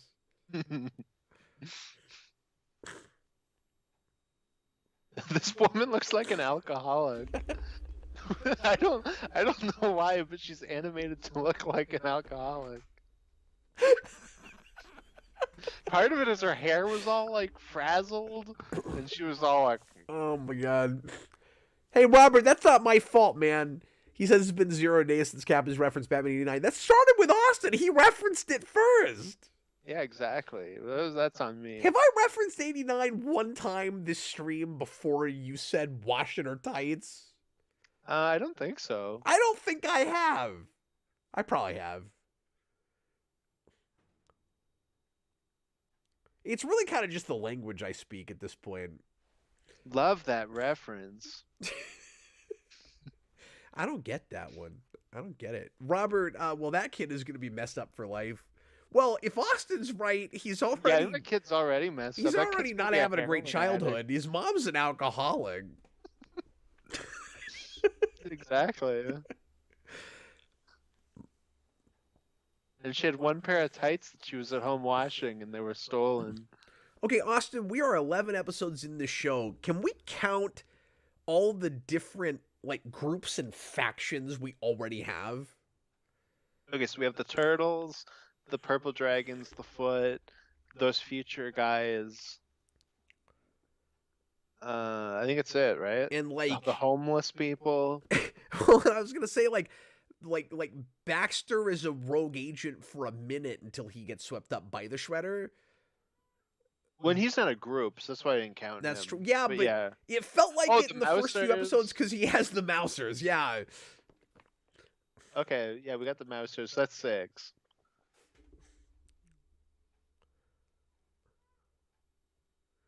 Can can we have one episode without Michelangelo at all? That'd be great. And I find him kind of annoying in the 2012 show too. But I'm coming back to this and I'm like, I don't remember being as irritated with him as I have been with these streams. And I'm sure he gets some cool character stuff, but Because the best Michelangelo is the movie Michelangelo. And part of that, I think, is the jokes that I find annoying in the movie are when we have to do like the pizza cowabunga stuff, and it's just kind of spread out to all of them. It's not all right. him, which I think helps. I think the episode right after this is a Michelangelo character episode. And I think it's the one where he tries to be a superhero, maybe. Oh no! So look forward to that. Yay! What is happening? So they do an ongoing joke with Splinter as an old man trying to figure out technology. Oh yeah, he's old. He can't do machines. Do you like that as an angle? Yeah, I think that's fine. I think it's kind of funny. I mean, that is just like actually like a real thing. And we've been, yeah, but I don't know how old Splinter is supposed to be. He's Although like the dad. it doesn't he's have to be. gray. It doesn't necessarily have to be an age thing, because I mean, his fur is gray, so he must be old. Because he was sepia tone in the prequel. in the prequel, it was The a flashback. That's different. Oh yeah, we got some Splinter action here, things. fighting with a stick. But yeah, this has been an Like ongoing everybody thing. wanted to see him just whip out his little laser sword and go to town. We already had him not knowing how to use the shell cell in the first the second or third episode. Mm-hmm. Yeah, now that you say that, I remember that.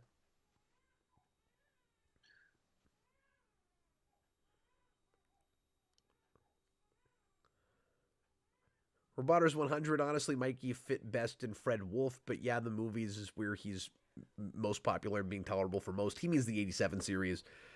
That's probably because they're all kind of goofy in that, right? Yeah.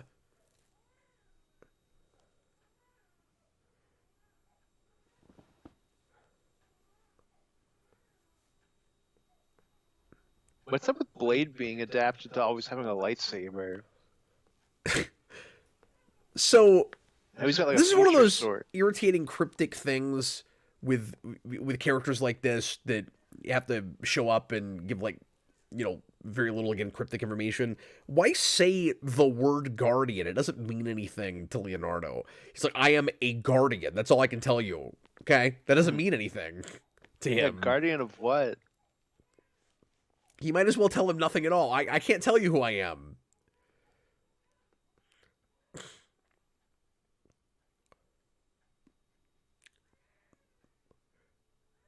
I don't know how you have weirdly ADR dialogue in a cartoon, but that's exactly what that was. It sure was.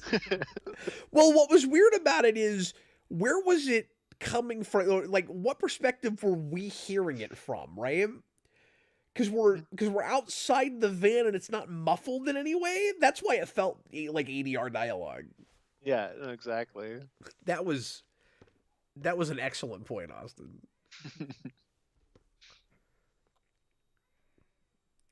Oh, Raphael's weirdly happy in this scene. Yeah, they've got weird expressions with these characters sometimes. But yeah, with the Guardian guy, anytime you get too close to the way Cagliostro talks to Spawn, I start to get irritated. I can't tell you anything except to tell you that I can't tell you anything. So no, this is where Splinter tells them to go stab the Shredder. I need you to go kill him. Disembowel him. I've been my wanting son. my revenge on Orokusaki, so go do that. Even though the very last scene was me going to town on a bunch of foot Yeah, why soldiers. don't you go fight him, you loser? You can't. You're not even like the original movie version where you have half a body most of the time. Like, You have no excuse. and even that version was able to beat the Shredder. This Shredder constantly looks like he's flipping you off. I mean, yeah, kinda. It's like he's permanently in that first X-Men Wolverine middle finger joke. Okay, so when this episode opens, you think you're looking at more of that roof fight, but I'm pretty sure it's still the same formula where we jumped No, to it was here? that. No, it was that same rooftop shot because it was the exact same shot when we finally got into the episode. Okay, so that was 'Cause Leonardo instead kind of of, like, recapping, the, oh, I'm in the middle of this roof fight. Are you sure? Yeah, instead of doing like the cutback thing, they just did a recap. Okay, because it's still Where, like- Shredder surrounded by all this foot ninja. Yeah, but it was like the exact same shot where it was like him and there was like other ones behind him like here. And they showed that shot right at the end of just recapping the last episode's fight. Hey, did you notice that the battle shell is like the TARDIS? Like, it looks bigger on the inside. Yeah, I did notice that, yeah. I also just noticed that reused animation of Splinter. I actually had this moment when we were in the battle shell where I'm like, wait, are we back in the lair? Yeah, it was really big. The way that foot soldier just lied down was really funny. Michelangelo, did you just hurt yourself? Oh, that's right. You got your foot crushed. That's Never called mind. continuity. Yeah, Okay, no. I'm being dumb. He I'm sprained sorry. his ankle. You know what messed me up? I like that he's got a bandage on it. Yeah, you know what messed me up is there's like some Turtles toys that look like they have like that bandaging around the hands and feet. I had So that when for I had that for a second. I was like, wait, is that a bandage for his ankle, or does he always have that? Yeah, so when I saw it, it like rewrote my brain because I remember having toys like that. God, I love how I thought that agile was- this Shredder is. Oh, he's doing that Deadpool thing. Yeah, his bouncing off his hands, that was awesome. Oh my god, it's so exciting.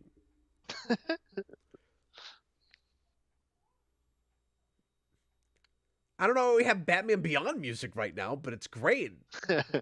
All the Foot Clan have the same weapons as Donatello and Leonardo, but none of them have size or nunchucks. Why is Splinter backseat fighting? Oh, I don't know. Donatello Help just said fight the same them, thing. you a-hole. Like, what are you doing up there? Yeah, why don't you come down here and frickin' fight too? Look at this. Your son just got murdered. What an a-hole. You deserve that. I hope all of your kids die, Splinter. You know, after all that talk about swords being better than the other three weapons, I feel like Leonardo should at some point be like, see, look, all of the Foot Clan have my weapon. I They're thought you were not going to say he should have to fight Shredder with one of their weapons. Like, they get taken out and he's that'd got be to pick great. up a nunchuck. Why was I he feel like sticking that's his kinda- tongue out? I feel like that's kind of the place it should have gone. I don't know if we're going to go there. Oh, where he loses swords and then he has to use... Well, he just did. And he has to use their weapons? Oh, no, he's holding one.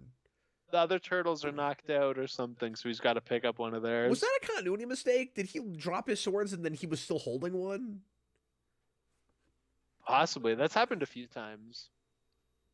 Oh, now you're going to help because they're going to die.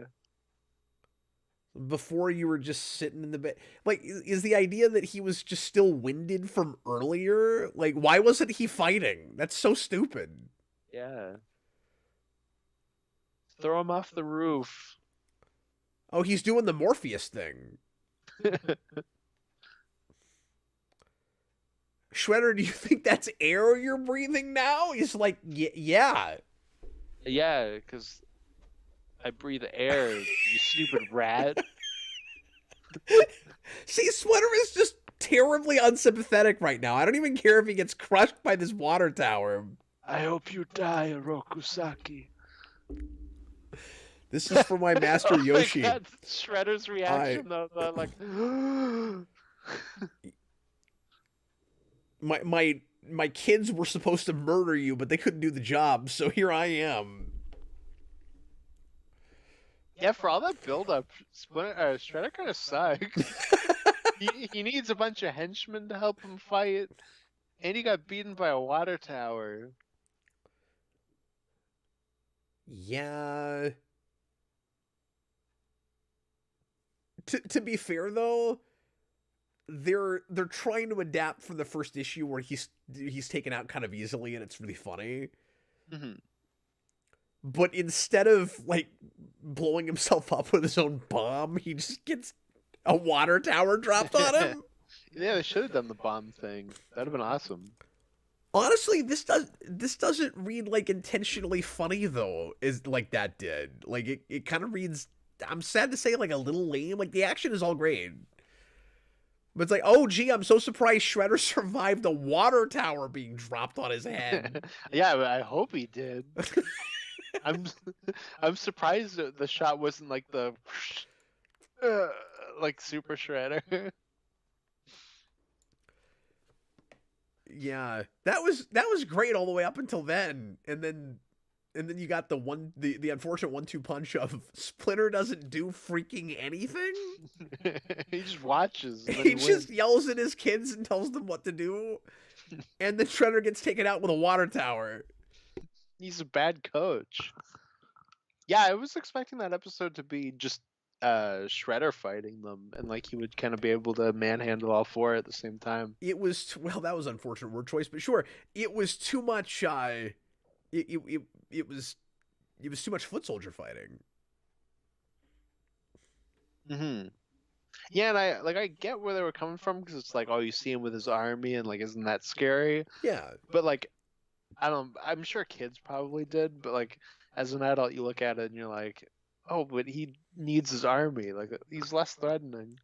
I don't know. It also would have been nice, because I thought they did more with this. It would have been nice if Shredder seducing Leonardo lasted longer. Like, if he actually bought more into it. Yeah, I thought we were gonna kind of go back to that in some way. That should have been like we kind of dropped it. It would have been nice if that was like 3-4 episodes. Mm-hmm.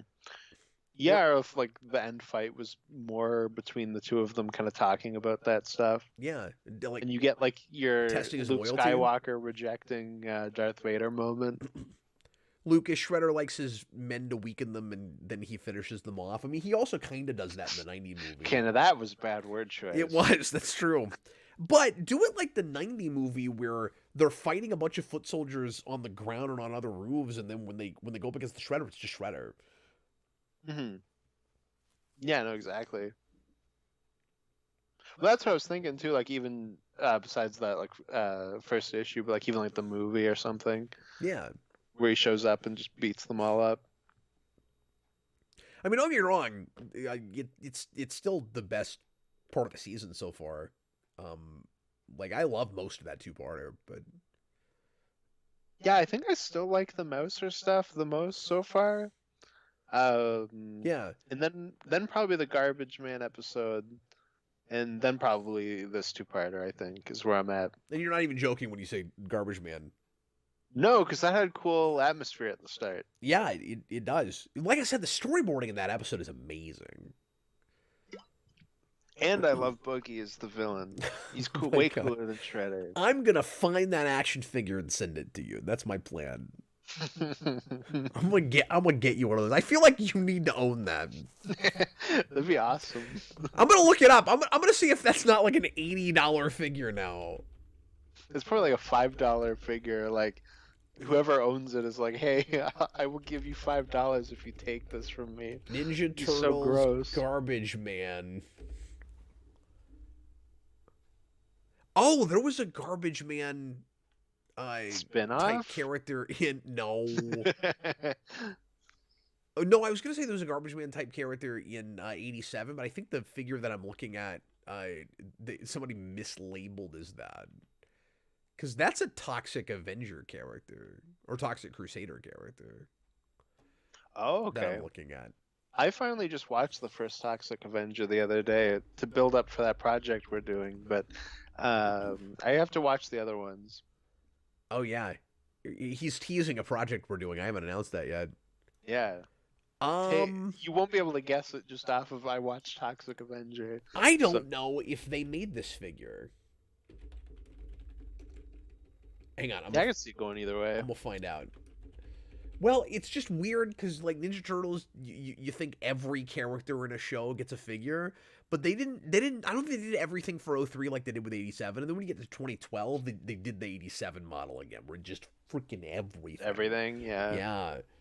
Well, we're out of that era where like we're making creative decisions based on what toys were made. You know, stuff like Hobgoblin and Spider-Man. Yeah, they go back to that model with 12 to some degree. I don't think this ever got a figure.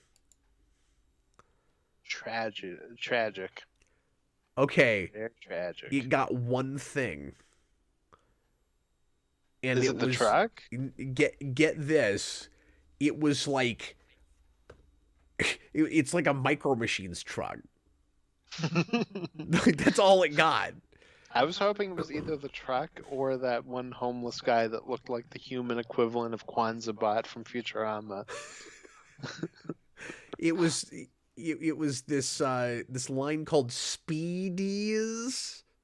Oh. Yeah, with a Z. It's pretty bad. Of course, no, I could tell just when you said it was with a Z. And it was called Turtles versus Garbageman. That's all they made. There's not a figure of this. That's unfortunate.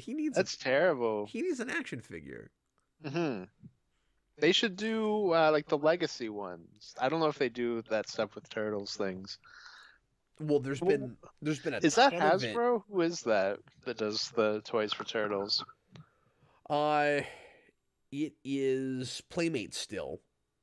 Oh, okay. It's Playmates going all the way back. But Hasbro has gotten crossover license before because there's Turtles Power Ranger figures in the Legacy not Legacy collection. That's in the Lightning collection. Well, I think I just assumed it was Hasbro because Hasbro has so much of that, like Nickelodeon, Paramount stuff. Like that's where Transformers and like G.I. Joe and stuff are, and Dungeons and Dragons, and like you said, they have Power Rangers. Yeah, but most of that's not Nickelodeon. Is that not aired on Nickelodeon though? I know it's not. But like, wasn't Nickelodeon also like a producer on that movie? On what movie? What are we talking about now? The last Power Rangers movie. No. Oh, okay. Okay, I'm just misremembering it then. Yeah, no, that was not Lionsgate. Was it Lionsgate? I can't remember, but no, it wasn't Nickelodeon. And okay. and yeah, I used to make the mistake. I used to think Paramount was involved in that, but they weren't. Yeah, I thought they were, but maybe they went there now that Hasbro fully owns them. I don't know.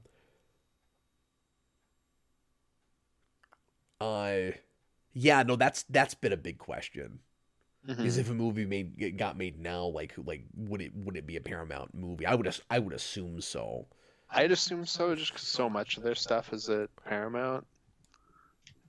But maybe. Well, guys, we're gonna get going, but thanks a lot for watching. Sorry, that 2017 thing is driving me crazy because it's on the tip of my tongue. I know it's not Lionsgate. What is it? Sony. I don't like being wrong. I can't remember what it is. No, it is Lionsgate. I was right. Oh, okay. Okay. Well, anyway, thanks for watching, guys. We solved the mystery. Yeah.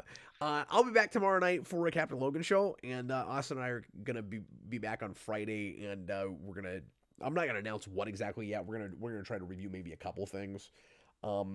These DC animated movies. But anyway, thanks for watching. Hope you enjoyed it, and we will be back next week for more blind commentaries on Ninja Turtles 2003, and hopefully Shredder starts to impress Austin more.